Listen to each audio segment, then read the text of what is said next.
1995년 10월 17일 매사추세츠 메모리얼 병원에서 카이리 브리에리라는 쌍둥이 자매가 태어났습니다. 기쁜 일이죠. 그런데 이 아이들이 태어날 즈음에 아직 태어날 시기가 안 됐는데 태어난 것이 문제였어요. 12주 먼저 태어나서 이제 조산아로 태어납니다. 그 중에 브리에리라는 아이는 둘째인데 작은 아이죠. 심장에 큰 결함을 안고 태어납니다. 사진 한번 볼까요? 태어나자마자 아이가 이렇게 둘째 아이가 더 심장에 큰 문제를 안고 태어납니다.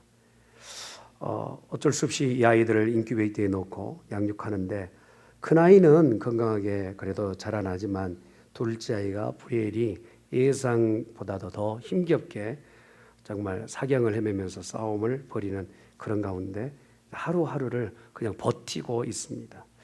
의사 선생님들이 백방으로 노력하고 애써 보았지만 아이에게 결정적인 부분에 이제 의사 선생님의 말이 나와야 되는데 이제는 포기해야 되겠습니다 하는 말이 처음에 나왔어요. 그때 19년 간호 경력을 가지고 있었던 간호사가 얘기합니다. 이 브리엘이라는 아이를 카이리가 있는 인큐베이터에 한번 넣어보면 어떨까요? 라고 얘기합니다.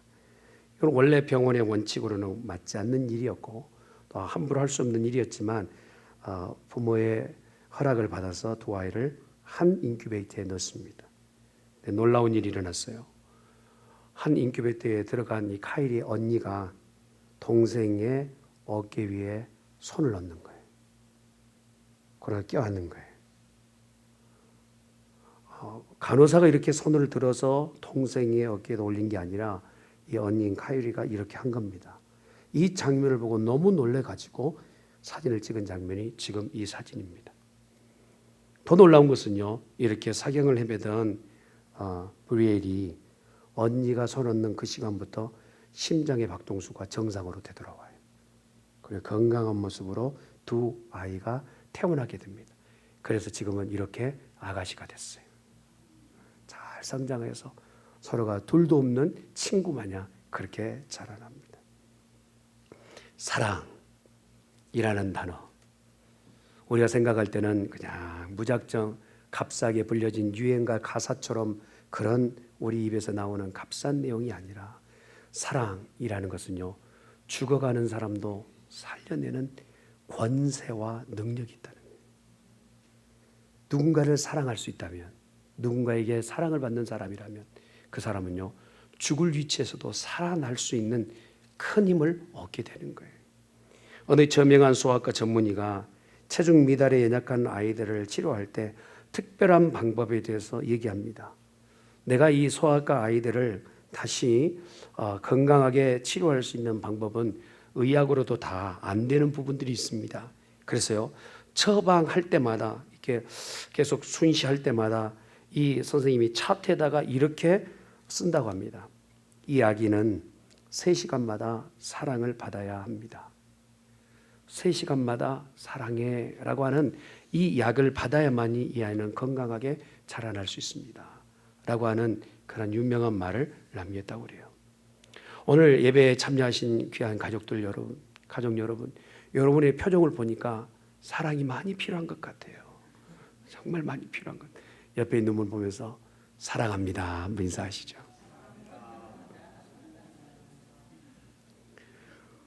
우리는 계절이 바뀌면 건강을 체크하고 예방접종을 맞기도 하고 또 어떤 부분에서는 정치인들은 자기의 얼마나 인기가 있는지에 대해서 지지율을 계속해서 체크하기도 하고 또한 날일기를 계속해서 체크하는 사람들도 있고 모든 것을 미리 내다보고 체크하는 점검하는 사람들의 모습 가운데 우리가 생을 살고 있습니다. 우리처럼 점검하면서 살아야 될 것 중에 진짜 놓치지 말고 점검해야 될 것은 뭐냐? 나는 하나님을 사랑하고 있는가? 한번 따라합시다. 나는 하나님을 사랑하고 있는가? 성경의 전체를 요약하고 가장 큰 계명이 무엇입니까? 물었던 제자에게 예수님은 말씀하세요. 가장 큰 계명은 마태복음 22장 37절 말씀이에요. 시작. 예수께서 이르시되 내 마음을 다하고 목숨을 다하고 뜻을 다하여 주 너의 하나님을 사랑하라 하셨으니. 사랑이라는 단어가 우리가 굉장히 따뜻하고 또 친밀감 있게 다가오지만 우리 스스로가 점검할 때 하나님을 그렇게 사랑하고 있는가라고 보았을 때 우리는요, 마음이 무거워요. 그렇지 못할 때가 많기 때문에 그렇습니다. 예수님을 사랑한다 하고도 내 삶의 중심 가운데서는 예수님이 자리 잡을 자리가 없는 그런 분주하고 바쁜 생을 살기도 합니다. 예수님을 정말 사랑하는 사람은요, 예전에 마음에 가장 은절이 있었던 명예, 성공, 그리고 돈, 그리고 스포츠, 그가 인생에 가장 즐겼던 모든 것들을 예전같이 않게 그냥 그렇게 가볍게 여기는 그런 위치에 있게 돼요. 전형적으로 우울증 증세에 있는 사람처럼 그런 증상을 보기도 합니다. 그런데요, 실제로는 그런 우울증 증상에 있는 사람이 아니라 세상이 줄 수 없는 또 다른 방향의 흥분된 삶을 살아요. 저는 요즘 이런 흥분된 상태에 삽니다. 세상이 주는 성공, 세상이 주는 명예, 세상이 준다는 돈, 스포츠, 이것에 내 마음의 포커스가 아니라 내 마음의 중심에 한 분이 와 계세요. 그리고 저는 그분과 사랑에 빠져 있습니다. 그분을 바라보노라면 마음에서 벌써 마음이 콩닥거리고 그분을 어떻게 해서든 기쁘게 해드리고자 하는 열망과 열심이 나를 움직이게 만들고 있어요. 저는 사랑에 빠졌습니다. 여러분은 어떻습니까? 하나님을 사랑한다라고 하는 이 말에 대해서 성 어거스틴은 이렇게 얘기합니다. 인간이 알고 있는 것으로 그 사람이 얼마나 알고 있는가, 인간 됨됨이를 평가하는 것이 아니라 그 사람이 무엇을 사랑하는가에 따라서 그 사람을 평가할 수 있다고 얘기합니다. 왜냐하면 그 사람이 사랑하는 것을 따라가게 되고 그 사람이 사랑하는 것에 헌신하게 되고 그 사람이 사랑하는 것에 희생하고 있기 때문에 그래요. 무엇인가 그가 헌신하고 희생하고 할 정도로 사랑하고 있다면 그 사람은 그 사랑하고 있는 대상만큼의 인생의 평가를 받게 되는 것이죠. 잠깐 아까 보았던 말씀처럼 하나님 앞에 우리는 하나님을 얼마나 사랑하고 있는지 점검할 수 있는 귀한 시간 되어져야 될 줄 믿습니다. 온전한 사랑을 하지 못한 사람은요, 결국 죄 짓는데 불평하고 원망하는데 인생을 소비하다가 결국 끝을 마감을 짓게 되죠. 그러나 남은 날 하나님을 사랑하는 사람은요, 내 안에서 새롭게 무엇인가 용솟음 치게 되는 것이죠. 사랑은요, 세 가지의 단계가 있다고 하는 서적이 얘기를 해요. 첫 번째 단계는요, 보니까 관심의 단계입니다. 사랑하면 관심이 있어요. 여러분, 우리가 다들 사랑해 보셨죠? 네. 네, 사랑해 보셨죠? 사랑해 봤는데 그 사람에 대해서 내가 전혀 관심이 없다. 그러면요, 둘 중에 하나가 문제예요. 하나는 그 사람을 사랑하지 않고 있든지 아니면 내 사랑의 방식을 모르고 있든지 다 부분인 것 같아요. 사랑하면 관심이 있죠. 그런데 이 관심에서요, 조금 더 두 번째 단계로 넘어가면 어떤 단계로 넘어가냐면 그 사람을 위해서 내가 헌신하기를 원해요. 헌신해. 내가 주어도 아깝지 않아요. 아깝지 않아요. 여러분, 보통 그러잖아요. 남자분들이 처음 만나서 이 아가씨 때, 처녀 때 이 여인을 봤을 때, 아니 식당에 가서 뭘 맛있게 사줬는데 여자분이 뭘 먹지를 않아요. 그러면 남자분이요, 좀 드세요. 그러면 저 이렇게 다 먹었어요. 그렇게 얘기해요. 근데 나중에 결혼하고 나서 보면 양푼에다가 밥을 퍼서 비벼서 먹는 거 보면 정말 본색이었구나 이게. 근데요, 내가 그 사람을 사랑하게 되면 그 사람에 대해서 내가 헌신하게 돼요. 그런데 여기서 멈추지 않습니다. 그 다음 단계는 이거예요. 희생의 단계. 희생하게 돼요. 나 자신을 그 사람을 위해서 목숨까지 내주어도 아깝지 않는 그런 관계가 돼요. 사랑하는 귀한 우리 남자 성도님들, 아내가 옆에 있다고 대답을 그렇게 막 이렇게 생각하고 하지 말고 제가 묻겠습니다. 여러분의 아내를 목숨보다 더 귀하게 여기시죠? 네, 대답이 몇몇 안 나왔어요. 자, 아내들에게 묻겠습니다.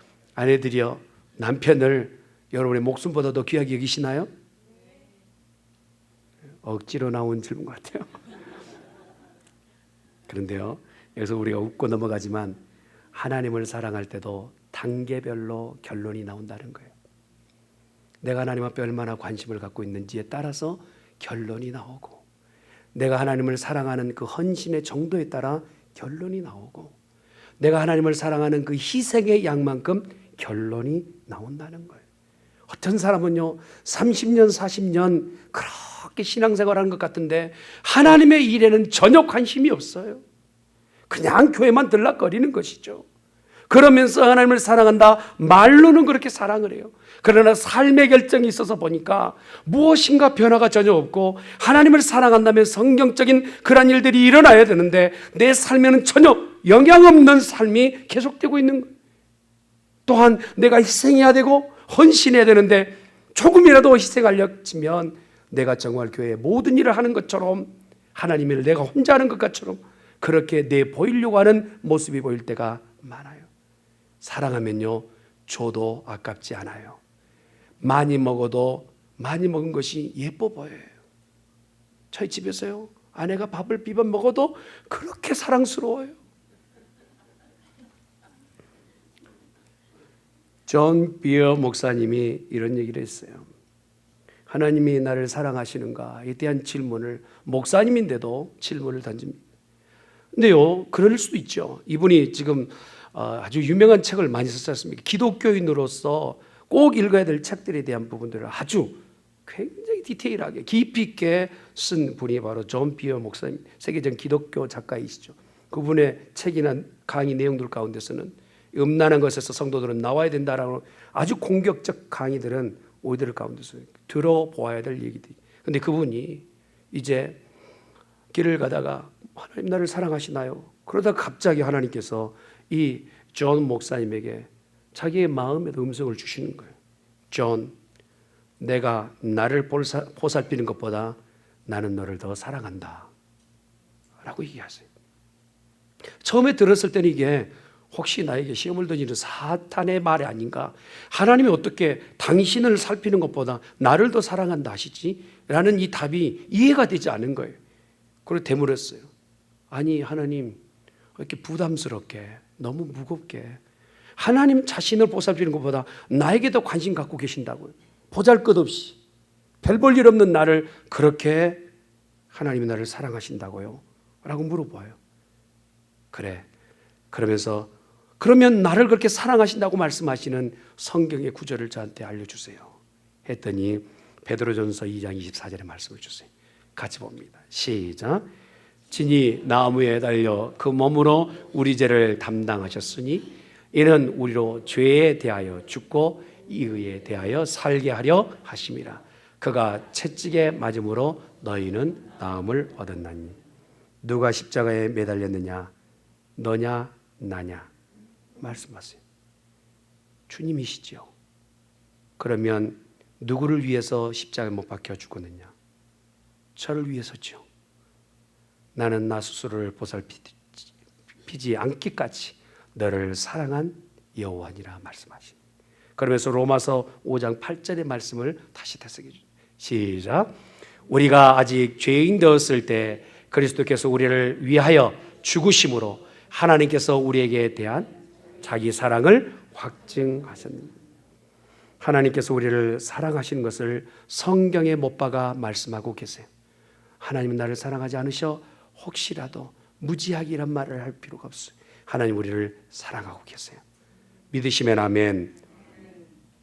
그러나 이 하나님의 사랑을요, 이미 하나님은 우리를 사랑하셨으나 나는 하나님을 사랑하고 있느냐에 대한 질문을 던졌을 때 매 순간 우리가 생각할 때 그냥 시간이 지나고 때가 되면 하나님을 자동적으로 사랑하게 되겠지, 권사님 정도가 되면 정말 예전 집사님보다는 더 하나님을 더 사랑해지겠지, 장로님 정도면 하나님을 예전 서리 집사님보다 더 하나님을 사랑해지겠지, 그냥 시간이 지나면 자동적으로 하나님을 더 깊이 사랑해지겠지. 오해하지 마세요. 그건 아닙니다. 연수가 지나고 직분을 받았다고 해서 내가 하나님을 사랑하는 것이 아니라, 자동적으로 되어진 것이 아니라 내 마음에 각오가 있어야 하나님과의 관계가 돈독해진다는 사실이에요. 할렐루야. 여러분, 새 중에 어떤 새가 별명이 있었어요. 이 새의 별명이 날만새면이에요. 근데 이 날만새면이, 이 새가, 날만새라고 하는 이 새가 늘 놀고 먹는 게 정말 좋아가지고 그렇게 놀고 먹는데 시간을 잡을, 날씨가 추워졌을 때 자식들이 있는데 그냥 놀고 먹는 거예요.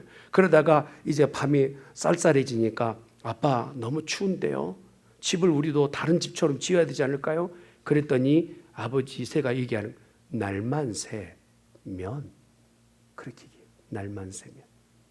그러고 나서 그 다음날 날이 새자마자 바로 집을 지을 줄 알았더니 점심때 짓자, 저녁 때 짓자 하다가 그날 밤이 또 된 거예요. 그랬더니 아이들이 또 묻는 거예요. 언제 집을 지어요? 여러분 답을 아시죠? 뭐라고 얘기했을까요? 날만 새면.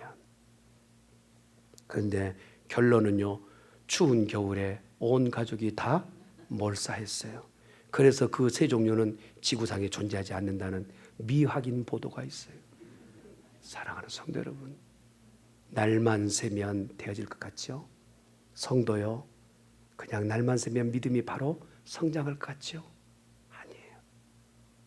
아니에요. 두려움으로 들으세요. 우리의 믿음, 하나님을 사랑한다는 거 그냥 되어지는 게 아니에요.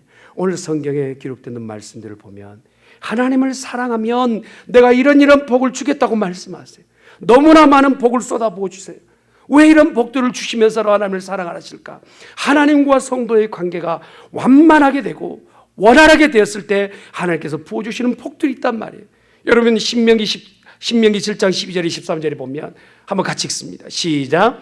너희가 이 모든 법도를 듣고 지켜 행하면 내 하나님 여호와께서 내 조상들에게 맹세하신 언약을 지켜 내게 인애를 베푸실 것이라. 곧 너를 사랑하시고 복을 주사 너를 번성케 하시되 내게 주리라고 내 조상들에게 맹세하신 땅에서 내 소생에게 은혜를 베푸시며 내 토지 소산과 곡식과 포도주와 기름을 풍성하게 하시고 내 번식하게. 하나님께서 하나님을 사랑하는 백성이 이렇게 복을 주신다고 말씀하시는 거예요. 어느 때는 건져내 주신다고 말씀하세요. 어느 때는 평안을 주신다고 말씀하세요. 시편 119편 같이 말씀을 봅니다. 시작. 주의 법을 사랑하는 자에게는 큰 평안이 있으니 그들에게 장애물이 없으리이다. 아멘. 어느 때는요, 위험천만한 일 가운데서 보호해 주신다고 말씀하세요. 시편 145편 20절 말씀이에요. 시작. 여호와께서 자기를 사랑하는 자들은 다 보호하시고 악인들은 다 멸하시리로다. 어느 때는요, 하나님께서 넘치는 사랑을 우리 가운데 더 쏟아부으시, 하나님을 사랑한다 고백하면 더 큰 사랑을 우리에게 쏟아부어 주세요. 잠언 8장 17절이에요. 시작. 나를 사랑하는 자들이 나의 사랑을 입으며 나를 간절히 찾는 자가 나를 만날 것이니라. 아멘. 어느 때는 기쁨이 사라지고 내게 절망과 좌절이 있을 때요, 하나님을 사랑한다 고백하고 그렇게 삶을 사는 자에게 기쁨이 채워진다고 말씀하세요. 이사야 56장 6절 7절 시작. 또 여호와와 연합하여 그를 섬기며 여호와 이름을 사랑하며 그의 종이 되며 안식일을 지켜 더럽히지 아니하며 나의 언약을 굳게 지키는 이방인마다 내가 곧 그들을 나의 성산으로 인도하여 기도하는 내 집에서 그들을 기쁘게 할 것이며 그들의 번제와 희생을 나의 제단에서 기꺼이 받게 되리니 이는 내 집은 만민이 기도하는 집이라 일컬음이 될 것이니라. 아멘. 사랑하는 성도 여러분, 하나님을 사랑하는 자에게 넘치게 주시는 기쁨이 우리 교회에 넘치시기를 예수님의 이름으로 축원합니다. 또한 하나님을 사랑하는 자에게는요, 무엇을 해도 된다는 거예요. 뒤로 넘어져도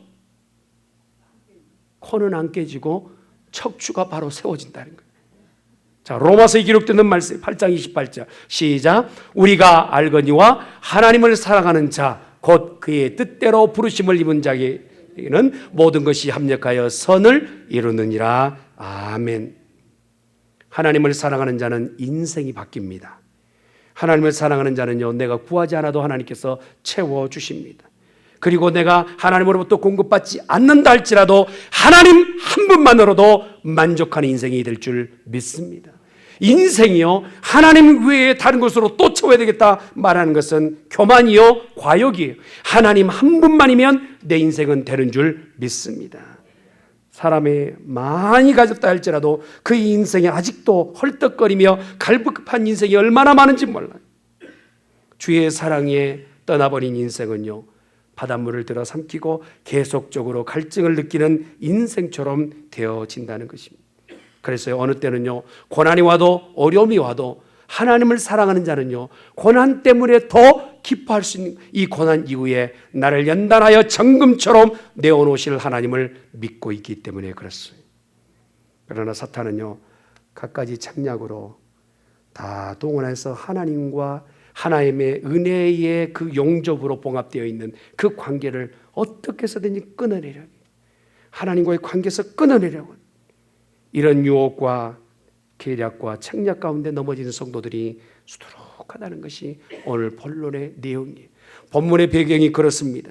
하나님의 말씀을 사랑하고 하나님을 사랑하는 자는 전쟁통에 나갈 때마다 의기양양합니다.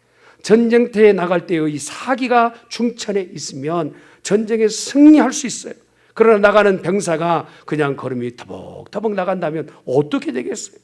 오늘 전쟁통에 나갈 때 군사들이 함께 불렀던 노래가 오늘 시편 91편의 말씀이거든요. 주여, 오늘 우리가 나갑니다. 주여, 우리를 지켜 주시옵소서. 아멘. 여러분의 기도가 되시길 바랍니다.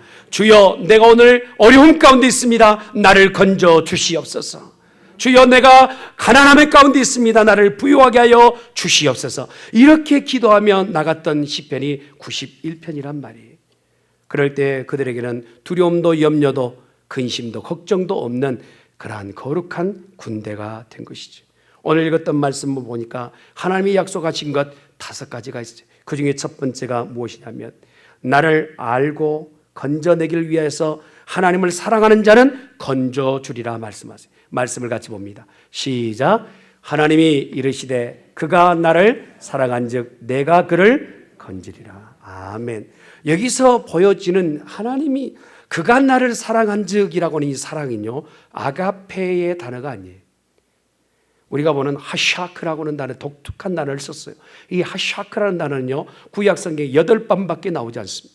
근데 이 단어의 의미가 뭐냐면, 어린 아이가, 지금 젖을 물리고 있는 이 어린 아이가 잠깐만 뛰어놓으면 그 아이가 어떻게 하냐면, 아이고 엄마가 바쁜갑다, 이따가 젖 먹지, 이렇습니까? 젖 물렸던 아이가 떨어지면 어떻게 합니까? 우리 중앙교회요, 제가 사무실에 앉아 있으면 그 옆방에 아이들 중에 사하라는 애가 울어요. 간혹. 저는 얼마나 그 울음소리 듣고 너무 좋은지 몰라요. 교회가 애기 울음소리가 들리는 거예요. 할렐루야. 근데 얘들이 왜 우냐고요? 왜 바등바등합니까? 엄마에게서 떨어져서 내가 정말 위험천만한 일을 만나지 않을까? 이것 때문에 애들이 울지 않습니까? 근데 이 하샤크라고 하는 단어가 그런 내용이에요. 부모에게서 떨어져서는 안 되는 아이가 나 꼭 붙잡아 주세요. 나는 혼자 살 수 없습니다. 하나님의 도움 없이는 못 삽니다 하는 그 마음으로 하나님을 찾는 자, 그런 마음으로 사랑하는 자가 하나님께로부터 건지심을 받는다는 거예요. 아멘. 하나님을 사랑해도요, 있어도 없어도 되는 그런 형태로 믿는 것이 아니라 하나님 나를 붙잡아 주셔야 됩니다 라고 하는 절대절명의 위기 가운데 있는 인생처럼 하나님을 사랑하는 성도, 이런 사람이 오늘 하나님으로부터 건지심을 받게 될 줄 믿습니다. 엄마가 곁에 있으면 아이는요, 먹을 것 입을 것 걱정 없지요. 왜냐하면 필요한 대로 엄마가 다 먹이기도 하고 입히기도 하기 때문에 그래요. 우리 하나님도 마찬가지입니다. 하나님이 우리와 함께 하신다면 무엇을 먹을까, 무엇을 마실까, 무엇을 입을까 걱정할 필요 없어요. 우리 하나님이 채우실 줄 믿습니다. 아멘. 시편 145편 20절 말씀을 다시 한번 봅니다. 시작. 여호와께서 자기를 사랑하는 자들은 다 보호하시고 악인들은 다 멸하시리라. 아멘. 하나님과의 관계가 우리가 수평적이 아니라 수직적으로 하나님의 도움을 받는다면 하나님 우리에게 내려주시는 그 사랑을 받고 옆으로 더 많은 사람들을 사랑할 수 있는 성도가 되어져야 될 줄 믿습니다. 기자 생활을 하던 32살의 청년이 한 5, 6년 동안 기자 생활을 하다 보니까 스트레스를 많이 받았는 것 같아요. 글을 매번 써야 되고 세상을 보는 냉철한 눈으로 기사를 쓰다 보니까 그 안에 스트레스는 이루 말할 수 없죠. 아마 글을 쓰는 분들은 아마 이해하실 겁니다. 거기다가 세상에 보는 그 관점이 어느 부분에서는 비판적으로 판단하는 그러한 눈도 가지고 있어야 되지 않습니까? 그러다 보니 이 사람이 늘 불면증으로 심한 우울증으로 그렇게 앓다가 밤잠을 자지 못한 지가 100일이 지났어요. 잠을 제대로 자지 못한 게 100일이 지나. 그러다 보니까 대인공포증의 자율신경 실조라고 하는 현상의 병, 정신병을 앓게 됩니다. 그가 병원을 찾았을 때 의사 선생님도 이제는 당신이 하지 말아야 될 것 3가지 있습니다. 뭡니까? 자살하지 마십시오. 이사하지 마십시오. 그리고 나서 아무거나 회사에 가서 사표 쓰지 마십시오. 이 3가지 하지 말라고 얘기하는. 여하튼 모든 거 포기하지 마세요. 이 얘기만 쓴 거예요. 그건 답이 되겠습니까? 그러면서 되돌아올 때 옥상에서 죽을까라고 생각하고 옥상에 올라갔는데 그래도 엄마한테 한마디는 하고 세상을 떠나야 될 것 같아요. 엄마를 찾아갔어요. 엄마가 얘기하는 거예요. 어머니가 네 내용을 보니까 네 병을 고칠 수 있는 분은 하나님밖에 없구나. 이제 너는 교회에 가야 되겠다 라고 그렇게 얘기했더니 이 청년이 그 말을 듣고 십자가 열린 교회에 먼저 갔어요. 목사님께 자기 자신을 얘기합니다. 저는 심한 정신병이 지금 고통하고 있습니다. 어떻게 해야 나을 수 있을까요? 했더니 성경에 기록되는 말씀 가운데 불뱀에 물려 모든 이스라엘 백성이 죽을 때 노뱀을 바라본 자는 구원을 얻었던 것처럼 당신은 하나님을 바라보고 하나님 의지하면 살 수 있습니다라는 얘기를 한 거예요. 그럼 제가 어떻게 해야 됩니까? 매일 성경을 한 장씩 읽지 말고 쓰십시오. 그렇게 요구를 해요. 하루 이틀 쓰는 것이 보통 어렵지 않아요. 기사 쓰던 사람이 성경 한 장씩 쓰는 것은 그렇게 어렵지는 않았던 것 같아요. 그런데요, 계속하는 것은 쉽지는 않은 것 같아요. 거의 1년에 가깝게 계속 성경을 쓰는데 그때 참 시장가씩 좋아지기도 하다가 안 좋아졌다. 이렇게 거듭거듭 하다가 1년쯤에 성경을 거의 다 써갈 쯤에 잠을 푹 자게 되는 치료를 맛보게 되었어요. 사랑하는 성도 여러분, 오늘 인생을 사는 동안 우리에게 문제들이 맞닥뜨려져요. 하나님이 오늘 우리 각자에게 말씀하실 때 하나님을 사랑하느냐 말씀하세요. 하나님을 사랑한다는 것은 무엇을 얘기할까요? 말씀을 사랑하는 거예요. 눈에 보이지 않는 하나님은 우리가 가시적으로 볼 수 없지만 하나님이 하셨던 말씀은 우리가 볼 수도 있고 들을 수도 있는 것이죠. 그래서 하나님의 말씀을 듣고 읽는데 우리가 더욱더 마음을 쏟는 거룩한 백성이 되시길 예수님 축원합니다. 제가 LA에서 사역할 때요, 그 교회에 한 성도, 여자 성도가 있는데 이분은 평신도였어요. 근데 말씀을 들을 수가 없어요. 태어날 때부터 청각장애자였거든요. 그래서 어떻게 말씀이 전달돼야 되는데 입 모양만 보고 그렇게 설교를 듣는 거예요. 얼마나 답답하시겠어요. 근데요, 제가 이제 신방하고 하나님 앞에 기도할 때 하나님께서는 모든 것이 가능하십니다 라고 말씀을 전하고 그렇게 본문의 말씀을 드렸어요. 근데요, 보통 사람 같으면 내게 그런 기적이 일어날까 했을 거예요. 근데 그 여자 성도는요, 아멘으로 받는 거예요. 할렐루야. 놀라운 일이 일어났습니다. 그분은요, 매일 예배당에 나오는 거예요. 그냥 열쇠를 드렸어요. 매일 예배, 새벽에도 나오고 정심에 나오고 저녁에 나오고 아예 교회가 자기 집이에요. 그렇게 기도하고 했었는데 그럴 때요, 하나님께서 이 놀라운 기적을 예언에 붙이시는데 어떻게 붙이냐면 즈음에 이 교회에 도둑이 들었어요.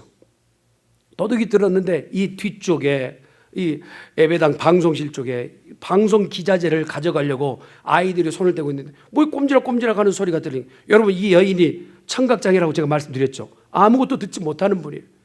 그런데 청각장애인 이분이 얼마나 답답했으면 자기의 기도를 들어달라고 주여 하고 불 꺼진 본당에서 기도하니까요, 도둑놈이 들어와가지고 도둑질하다가 얼마나 큰 소리로 누군가가 뭐라고 했으니까 나 발각됐구나 깜짝 놀라서 도망 후다닥 하는데 이분이요, 그때 귀가 열려버렸어요.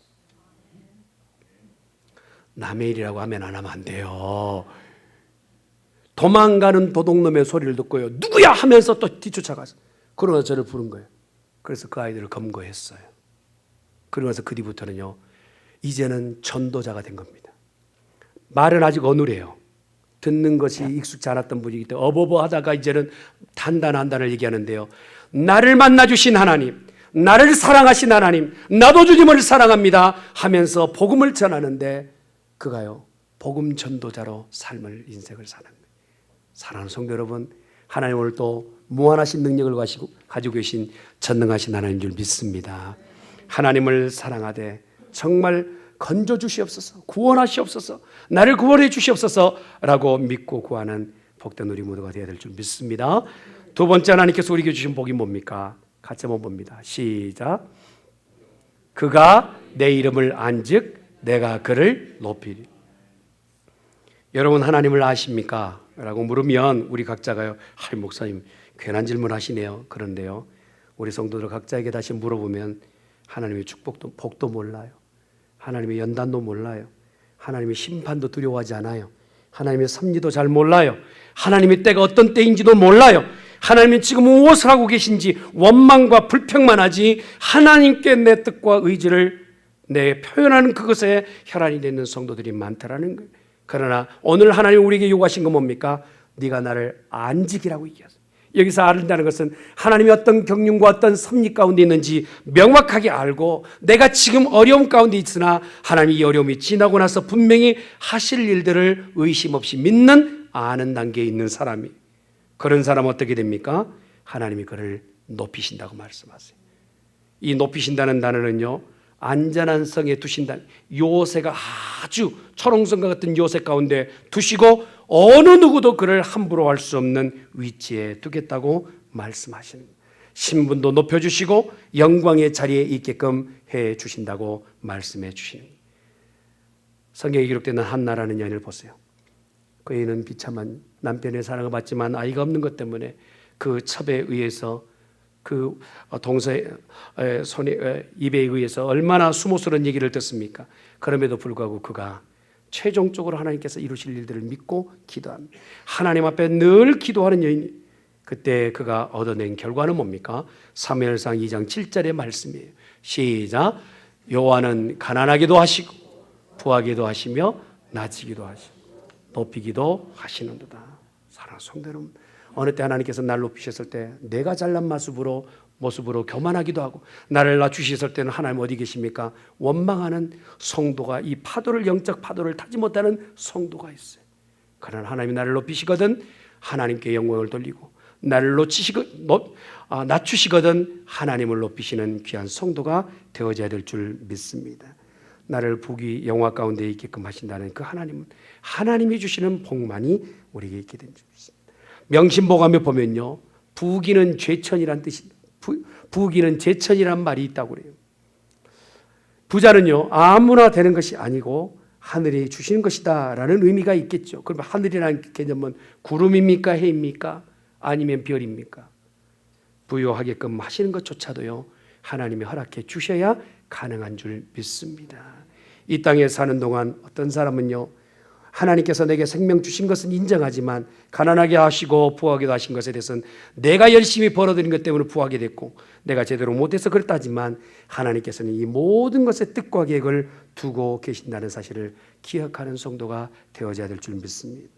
영국의 국회의원 중에서 유명한 한 국회의원이 있는데 헨리 파우스테라는 사람이, 이 사람은요 20대에 어려움을 당했는데 아버지 앞에 함께 밖에 나가 사냥하다가 아버지가 쏜 그 총이 어떻게 잘못해서 파편이 얼굴에 맞았는데 두 눈을 실명하는 사고가 터졌어요.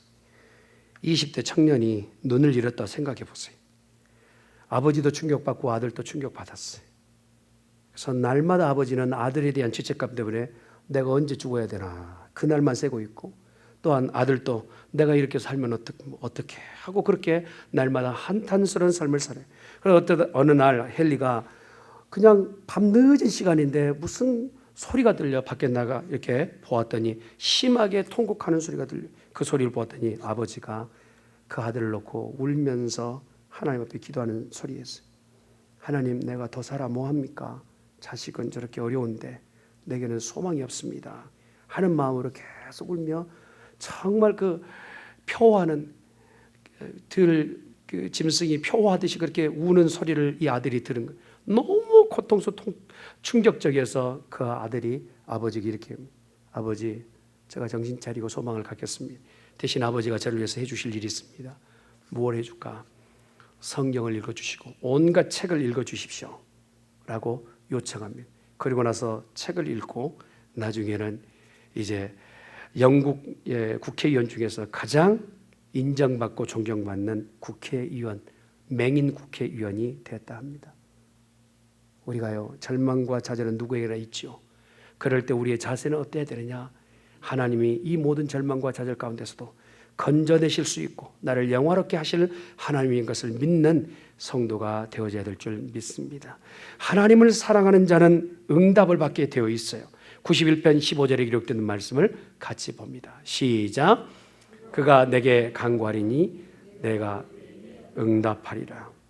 사랑하는 성도 여러분, 사랑하는 관계는요, 비밀의 이야기까지도 말을 합니다. 소소한 얘기까지도 말을 합니다.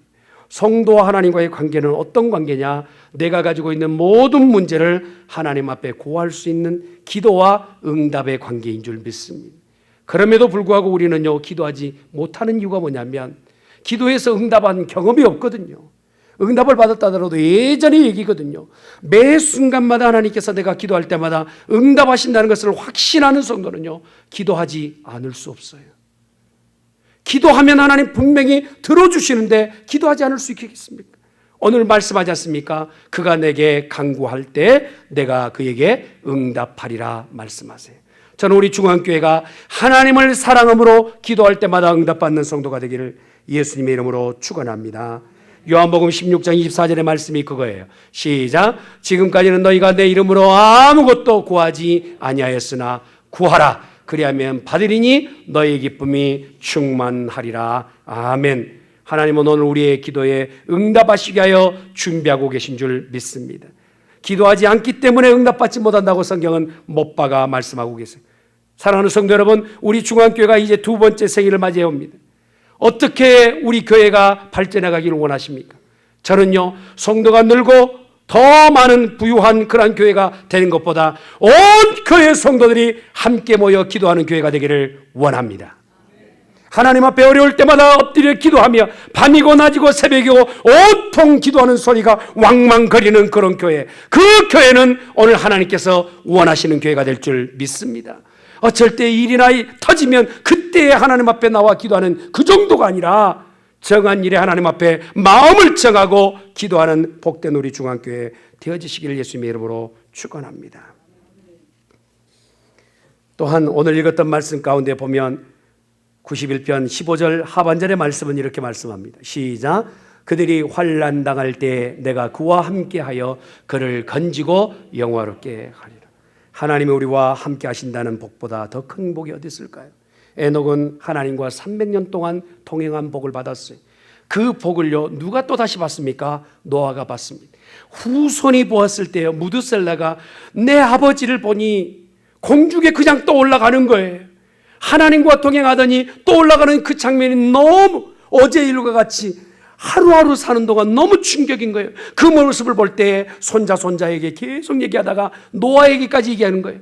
너 세상이 다 범죄한다 할지라도 너만큼은 범죄 가운데 있지 마라. 거룩하게 살아야 된다. 하나님 앞에 거룩할 때 하나님은 너를 보실 것이다. 그가요, 당대 의인이었다고 얘기합니다. 하나님 앞에 범죄하지 않은 유일한 사람이라 말하고 있습니다. 오늘 사랑하는 성도 여러분, 하나님을 사랑하는 자는 하나님이 함께 하신다는 것을 기억하는 우리 가족들이 되길 예수님으로 축원합니다. 17세기 프랑스의 철학자 파스칼이 이렇게 얘기했어요. 행복은 우리 밖에 있는 것이 아니고 우리 안에 있는 것도 아니고 행복은 우리 하나님께 있느니라. 성경의 내용은 아니지만 진짜 아닙니까? 행복은요, 여기 있다 저기 있다 할 것이 아니라 하나님께 있어요. 그러니 하나님을 더 사랑하고 하나님을 가까이 하는 성도가 되어지시길 예수님이 축원합니다. 마지막 한 가지만 더 보겠습니다. 읽었던 시편 91편 16절의 말씀이에요. 시작. 내가 그를 장수하게 함으로 그를 만족하게 하며 나의 구원을 그에게 보이리라 하시도다. 아멘. 하나님을 사랑하면 장수합니다. 여러분 오래오래 건강하게 사세요. 옆에 있는 분한테 인사합시다. 장수하세요. 생명의 주관자는 하나님이시지요. 이 땅에 태어나게 하신 이도 하나님이세요. 맞습니까? 건강을 주신 분도 하나님이세요. 생명의 모든 것이 하나님의 손에 달려 있습니다. 그래서 오늘 우리의 결정이 하나도 없다는 사실. 여러분 저는요 사실 태어날 때 에드워드 가문의 에드워드로 태어나고 싶었어요. 그런데 임시 가문의 막내로 태어났어요. 이건 제 결정이 아닙니다. 제가 태어날 때요, 참 멋진 곳에, 스위스 그런 곳에서 또 태어나고 싶었어요. 그런데 전라남도 신앙은 또 얘기하려고. 전라남도 신앙은 저서면 내 결정입니까? 아니에요. 하나님께서 처음부터 결정하셨어요. 아멘. 그리고 우리에게 건강 주신 분도 여호와 하나님이신 줄 믿습니다. 그래서 하나님을 사랑하는 자에게 장수의 복을 이미 확정적으로 말씀을 주셨어요. 잠언 10장 27절의 말씀입니다. 시작. 여호와를 경외하면 장수하느니라. 그러나 악인의 수명은 짧아지느니라. 여러분, 정말 내가 정말 짧고 굵게 살기를 원하신 분은 지금부터 밖에 나가서 악만 행하십시오. 그러나 정말 길게 하나님 주시는 수명을 다하면서 하나님의 영광을 돌리기를 원한다면 하나님을 사랑하시길 예수님 축원합니다. 여러분, 목사님 건강의약품을 잘 먹으면 장수합니다. 그 말도 맞는 것 같아요. 그러나 미국의 허벌라이프의 창시자였던 마크 휴즈 회장을 보십시오. 그가 얘기하기를 말합니다. 모든 보조 건강식품을 판매할 때 연 매출이 굉장한 그 매출을 이렇게 소화하게 됩니다. 그때 내가 앞으로 전 세계의 건강식품을 만들겠다 그렇게 작정하고 그렇게 많은 사람들의 건강을 책임지겠다 얘기를 했어요. 그런데 그가요, 로스앤젤레스 해변에 있는 수밀리언짜리 호화 펜션에서요, 하룻밤 사이에 죽음의 시체로 발견됩니다. 그때 그의 나이가 44살이에요. 세상의 모든 사람의 건강을 책임지고 장수하겠다라고 그렇게 의약품을 만들어냈던 마크 휴즈. 그러나 그 인생조차도 자기 스스로 어떻게 할 수 없어요. 생명은 하나님께 있어요. 그러므로 하나님을 사랑하십시다. 하나님 우리를 건지시고 또한 우리를 건강케 하시고 장수케 하시고 구원하시고 영화롭게 하실 전능하신 분인 줄 믿습니다. 우리 중앙교회가 하나님을 더 사랑하는 교회가 되기를 예수님의 이름으로 축원합니다. 아멘.